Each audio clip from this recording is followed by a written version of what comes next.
നമസ്കാരം.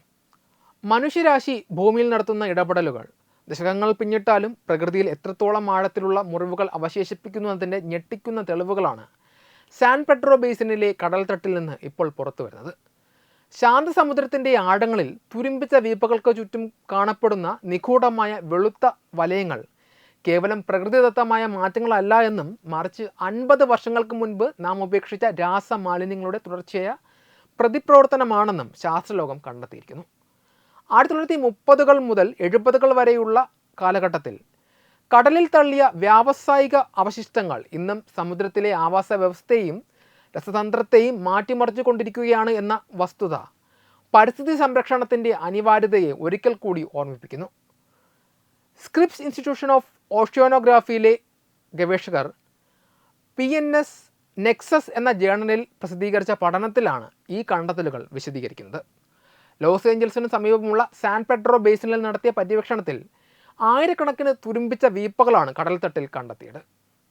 ഈ വീപ്പകളിൽ നിന്ന് ചോരുന്ന അത്യധികം ആൽക്കലൈൻ ഗുണമുള്ള മാലിന്യങ്ങൾ ചുറ്റുമുള്ള സമുദ്രജലവുമായും ചെളിയുമായും പ്രതിപ്രവർത്തിക്കുമ്പോഴാണ് ഈ വെളുത്ത വലയങ്ങൾ രൂപപ്പെടുന്നത്. ഈ പ്രതിപ്രവർത്തനം സമുദ്രത്തിൻ്റെ സ്വാഭാവികമായ അമ്ലക്ഷാര നിലയെ തകിടം മറിക്കുകയും കടൽത്തട്ടിലെ സൂക്ഷ്മജീവികളുടെ നിലനിൽപ്പിനെ തന്നെ ഭീഷണിയിലാക്കുകയും ചെയ്യുന്നു. സാധാരണ സമുദ്രജലത്തിൻ്റെ pH നില 8-ന് അടുത്തായിരിക്കുമ്പോൾ ഈ വലയങ്ങൾക്കുള്ളിലെ pH നില 12-ന് അടുത്താണെന്ന് ഗവേഷകർ കണ്ടെത്തി.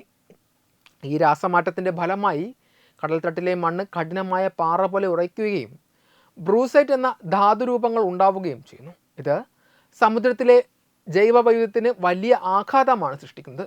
വലയങ്ങൾക്കുള്ളിലെ മണ്ണിൽ ജനിതക സാമഗ്രികളുടെ സാന്നിധ്യം തീരെ കുറവാണെന്ന് മൈക്രോബയോളജിസ്റ്റുകൾ ചൂണ്ടിക്കാണിക്കുന്നു.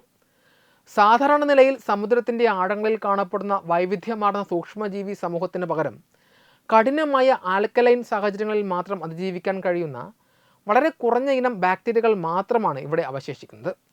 നൈട്രജൻ, സൾഫർ തുടങ്ങിയ മൂലകങ്ങളുടെ സ്വാഭാവികമായ പുനഃചംക്രമണത്തെ ഇത് തടസ്സപ്പെടുത്തുന്നു. ഇത് ദീർഘകാലാടിസ്ഥാനത്തിൽ കടൽത്തട്ടിലെ വലിയ ജീവികളെയും ബാധിച്ചേക്കാം. ഈ വീപ്പകളിൽ DDT പോലെയുള്ള മാരകമായ കീടനാശിനികൾ ഉണ്ടെന്നായിരുന്നു നേരത്തെയുള്ള നിഗമനം. എന്നാൽ പുതിയ പഠനങ്ങൾ സൂചിപ്പിക്കുന്നത് ഈ വീപ്പകൾക്ക് ചുറ്റും മാത്രമല്ല, ആ പ്രദേശം മുഴുവൻ DDTയുടെ സാന്നിധ്യം പടർന്നു കിടക്കുന്നു എന്നാണ്.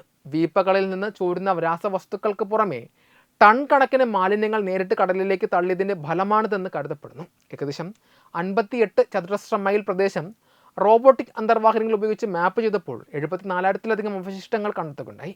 ഇതിൽ 27,000-ഓളം വീപ്പകൾ ലോസ് ഏഞ്ചൽസ് തീരത്ത് മാത്രമുണ്ട്. റിഫൈനറി അവശിഷ്ടങ്ങൾ, പെട്രോളിയം മാലിന്യങ്ങൾ, സ്ഫോടക വസ്തുക്കൾ, റേഡിയോ ആക്റ്റീവ് മാലിന്യങ്ങൾ എന്നിവയെല്ലാം ഇതിൽ ഉൾപ്പെടുന്നുണ്ട്. ഈ രാസവലയങ്ങൾ അഥവാ ഹാലോകൾ വരും നൂറ്റാണ്ടുകളിലും മാറ്റമില്ലാതെ തുടരുമെന്നാണ് ഗവേഷകർ കണക്കാക്കുന്നത്. ബ്രൂസൈറ്റ് ധാതുക്കൾ സമുദ്രജലത്തിൽ വളരെ പതുക്കെ മാത്രമേ അലിഞ്ഞുചേരുകയുള്ളൂ എന്നതിനാൽ ഈ രാസമാറ്റത്തിൻ്റെ ഫലങ്ങൾ ആയിരക്കണക്കിന് വർഷങ്ങൾ നീണ്ടു നിന്നേൽക്കാം. കടൽത്തട്ടിലെ മലിനീകരണം മത്സ്യങ്ങളിലേക്കും മറ്റ് കടൽ വിഭവങ്ങളിലേക്കും പടരുന്നുണ്ടോ എന്ന കാര്യത്തിന് ഇന്നും കൃത്യമായ വിവരങ്ങൾ ലഭ്യമല്ല. 3000 അടി താഴ്ചയുള്ള ഈ മാലിന്യങ്ങൾ നീക്കം ചെയ്യുക എന്നത് സാങ്കേതികമായി ഏറെ വെല്ലുവിളികൾ നിറഞ്ഞതാണ്. ചെറിയൊരു പാളീച്ച പോലും മാലിന്യങ്ങൾ കൂടുതൽ പ്രദേശങ്ങളിലേക്ക് പടരുവാൻ കാരണമായേക്കാം. പ്രകൃതിക്ക് മേൽ മനുഷ്യനേൽപ്പിച്ച ഈ മുറിവുകൾ ഉണങ്ങുവാൻ ഇനി എത്ര കാലം വേണ്ടിവരുമെന്നത് ഉത്തരമില്ലാത്ത ചോദ്യമായി അവശേഷിക്കുന്നു. വെബ് ഡെസ്ക് തത്വമൈ TV.